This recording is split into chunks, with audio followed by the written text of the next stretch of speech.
Gracias por continuar con nosotros en Directo América de France 24. Vamos a revisar los titulares de la jornada. Perú avanza a cuentagotas con su conteo de votos. A esta hora, con más del 74% escrutado, en primer lugar se encuentra la derechista Keiko Fujimori, seguida del ultraderechista Rafael López Aliaga. En el tercer puesto se coloca el centrista Jorge Nieto. Sin embargo, la encuestadora Ipsos pronostica que el izquierdista Roberto Sánchez podría dar la sorpresa. Washington será escenario de una primera reunión entre Israel y Líbano para tratar de alcanzar un acuerdo que frene los brutales ataques del ejército de Tel Aviv contra territorio libanés.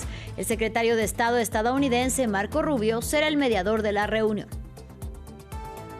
Los precios del petróleo caen y volvieron a situarse por debajo de los $100 por barril. El motivo, los diálogos entre Estados Unidos e Irán que podrían retomarse este viernes, según informaron fuentes de la Embajada de la República Islámica en Pakistán.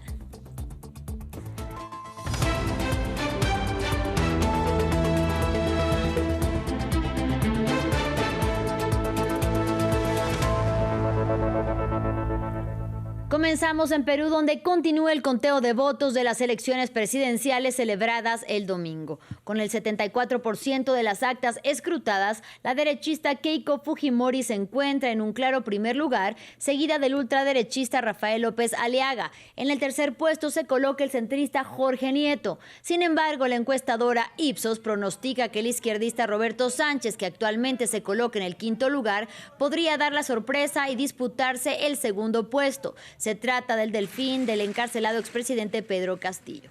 Nuestro corresponsal en Lima, Francisco Zacarías, nos habla de la contienda centrada en ese segundo lugar.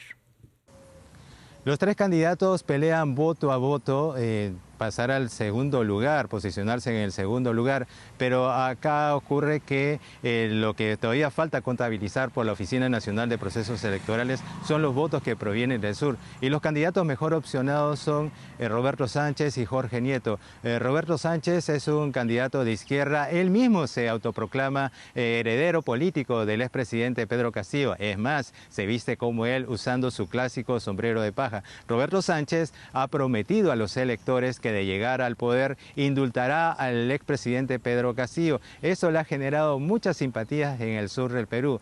Por otro lado, Jorge Nieto es un candidato centroderechista y muchos se preguntan qué hace un centroderechista teniendo el favorecimiento del sur del Perú. Esto se debe a su origen y su ideología vinculada a la izquierda. En sus mensajes, Jorge Nieto ha conseguido ser favorecido con la simpatía de los jóvenes y los adultos del sur del Perú. Un balotaje entre Keiko Fujimori, Jorge Nieto o Roberto Sánchez se señala que no le sería favorable por el antivoto y el sur del Perú no quiere a la derecha de este país. Pero existen detractores del fujimorismo quienes acusan que lo que está sucediendo ahorita es algo que ya ha venido siendo planificado con anticipación. Poner un escenario en el cual Keiko Fujimori se enfrente a un candidato de izquierda para generar temor en la población y sobre todo en la derecha y los grupos de poder, para que terminen escogiendo lo que señalan los analistas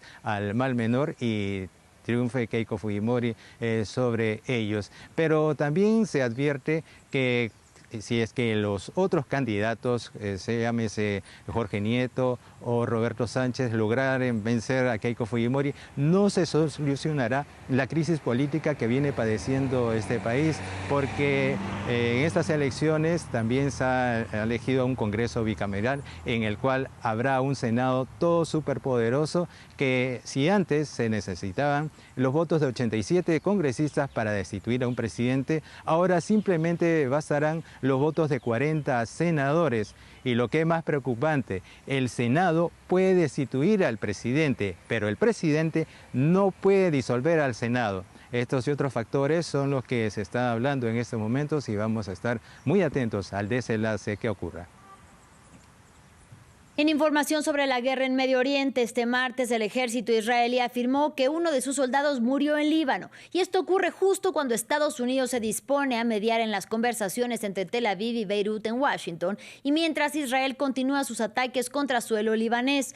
Las autoridades libanesas insisten en que su país debe de ser incluido en el acuerdo de alto el fuego que fue alcanzado entre la Unión Americana e Irán. Aquí los detalles.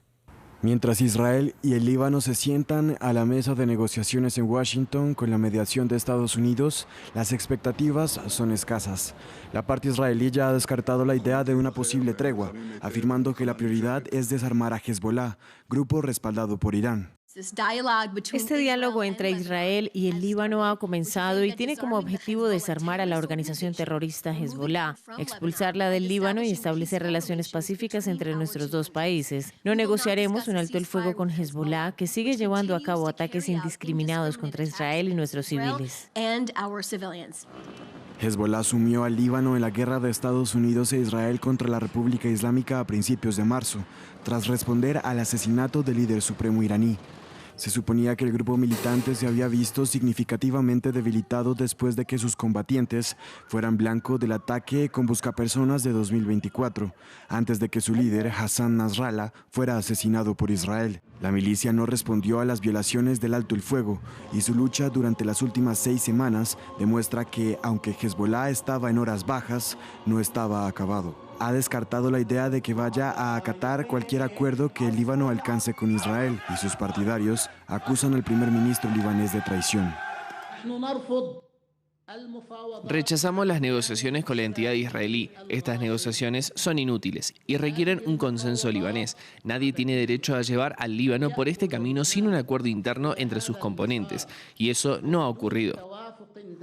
Mientras tanto, tanto Israel como Hezbollah dan señales de que la guerra va a continuar. Irán ha estado intentando incluir al Líbano en el actual acuerdo de alto el fuego de 2 semanas. Por su parte, Washington ha intentado que Israel modere su fuego en el país de los cedros, por temor a que los continuos enfrentamientos con Hezbollah puedan obstaculizar las conversaciones de Estados Unidos con la República Islámica.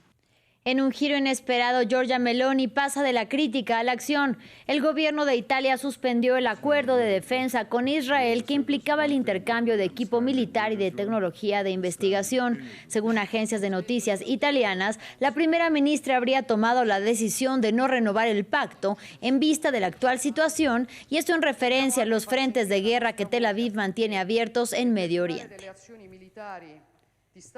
Seguimos hablando de petróleo porque los precios del oro negro caen y volvieron a situarse por debajo de los $100 el barril. El motivo, los diálogos entre Estados Unidos e Irán que podrían retomarse este viernes, según informaron fuentes de la Embajada de la República Islámica en Pakistán a la agencia Reuters. País que en medio del conflicto entre Estados Unidos e Irán ha sido elogiado por su rol de mediador. Y es que tras años de distanciamiento en el último año, Islamabad fortaleció los vínculos con Washington, al tiempo que mantuvo la siempre frágil cordialidad con Teherán, con quien comparte no solo 900 kilómetros de frontera, sino también un conflicto en la región del Baluchistán. Ramiro Cueva Verena nos amplía. La guerra entre Irán y Estados Unidos, una oportunidad para Pakistán. El conflicto en Medio Oriente ha colocado a Islamabad en un rol diplomático relevante, una posición novedosa, sobre todo por sus vaivenes históricos con la Casa Blanca. En su primer gobierno, Donald Trump había acusado a los gobernantes pakistaníes de solo ofrecer nada más que mentiras y engaños. En tanto, en la administración de Joe Biden, el demócrata nunca se comunicó con ninguno de los primeros ministros que hubo en Pakistán en ese periodo. Sin embargo, en este segundo ciclo de Trump, las relaciones con Pakistán se actualizaron. Con acuerdos sobre tierras raras y halagos directos al republicano, como unirse a su Consejo de Paz, nominarlo al Premio Nobel o elogiar su intervención en el conflicto con India, los vínculos entre Washington e Islamabad se acercaron. La relación de Pakistán con Estados Unidos siempre se ha caracterizado por un enfoque transaccional. Sin embargo, observamos que ahora Estados Unidos muestra un renovado interés, particularmente en lo que respecta a los minerales críticos y a los nuevos acontecimientos en la región. Respecto a Irán, Pakistán siempre intentó mantener buenos lazos con el país de mayoría persa, con quien comparte 900 kilómetros de frontera. Tanto Teherán como Islamabad están involucrados en conflictos con el Baluchistán, una región con una minoría que intentó independizarse. Además, Pakistán tiene la mayor comunidad chiita del mundo fuera de Irán y es de los pocos países de Medio Oriente que no se sumó al bloque anti-iraní. Pakistán siempre ha mantenido una actitud profesional en el ámbito diplomático, procurando siempre tener buenas relaciones con Irán, con nuestros vecinos y, por supuesto, con Estados Unidos.